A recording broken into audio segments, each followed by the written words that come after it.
Scott gained national attention in recent months for his attempt to purge 2,700 voters in the swing state of Florida. Governor Scott also signed a law cutting early voting days in Florida from 12 days to 8 days. Where have we heard that?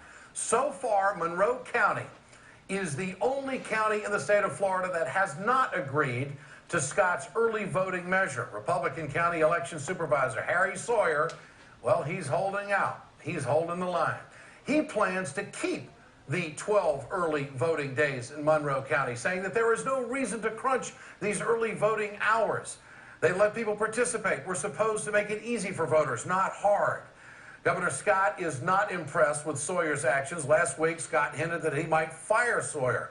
In a statement, he said, "I will continue to take all necessary and appropriate action to ensure that the laws are faithfully executed." Sawyer responded to Governor Scott by saying, "I honestly do take that as a threat. They're threatening to remove me."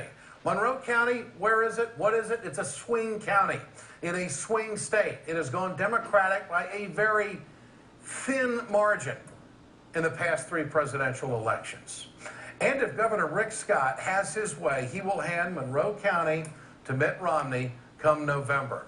We're joined tonight by Mitch Ceasar, chairman of the Broward County Democratic Party. He is also on the executive board of the Democratic National Committee as a representative of the 14 southern states. Mitch, good to have you with us tonight. Explain to us the power that the governor has over Harry Sawyer here. Can he fire him? I understand that Sawyer is an elected official, or am I wrong on that? No, you're exactly right, Ed. He is an elected official. He is a Republican, which makes this even more astounding. And he's basically said, kind of reminiscent of the 1970s, when Gerald Ford said to New York, "Drop dead." It's very, very similar to that. He has said, "I think it is discriminatory. I don't agree with it. You want to try to remove me? Come and get me." It's very courageous. Of course, we have to remember that he's not up for re-election, so it gives him a little more courage, perhaps, but we're appreciative. This governor has never met an early voting day he didn't want to cut, because he doesn't like when people vote, especially if you're a Democrat, and absolutely if you're a minority. What were the reasons? Why go from 12 to 8?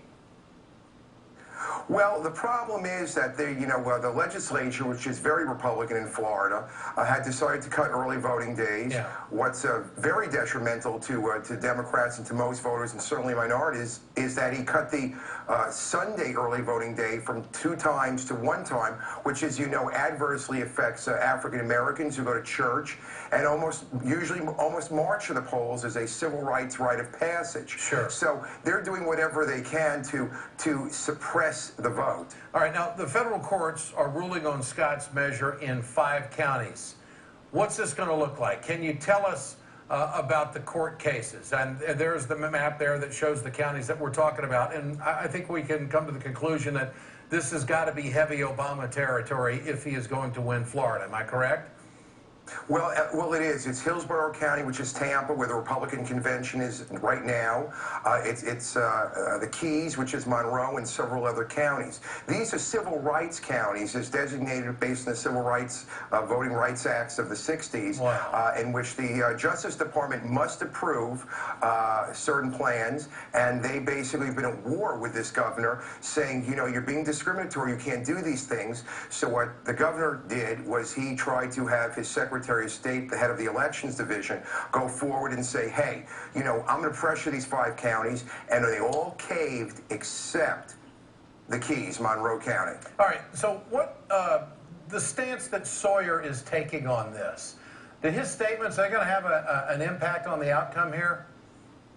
Well, it's really hard to tell at this point because he's really kind of a lone voice in the wilderness. And as I said, he's really taken the governor head on with a lot of courage and said, I think this is discriminatory. The federal courts, the 3-judge panel said that to do it otherwise wouldn't be like closing and eliminating voting polling locations and eliminating voting for African Americans. They were very, very clear. But this governor, what he's doing is, the Republican Party, Mitt Romney, and Rick Scott have a political problem. Their political problem is they don't want certain people to vote. That is a problem to them. So what they've done is they've taken a political problem and come up with what they think is a legal solution to a problem that really doesn't exist as a way to suppress the vote, as you've talked about continually. And because Florida is a swing state, they're doing everything they can do to make sure.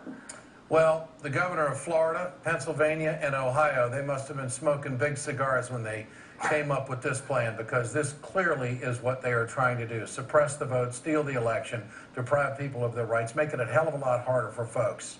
It's unfortunate. We'll follow the story. Mitch Ceasar, great to have you with us tonight. Thank you.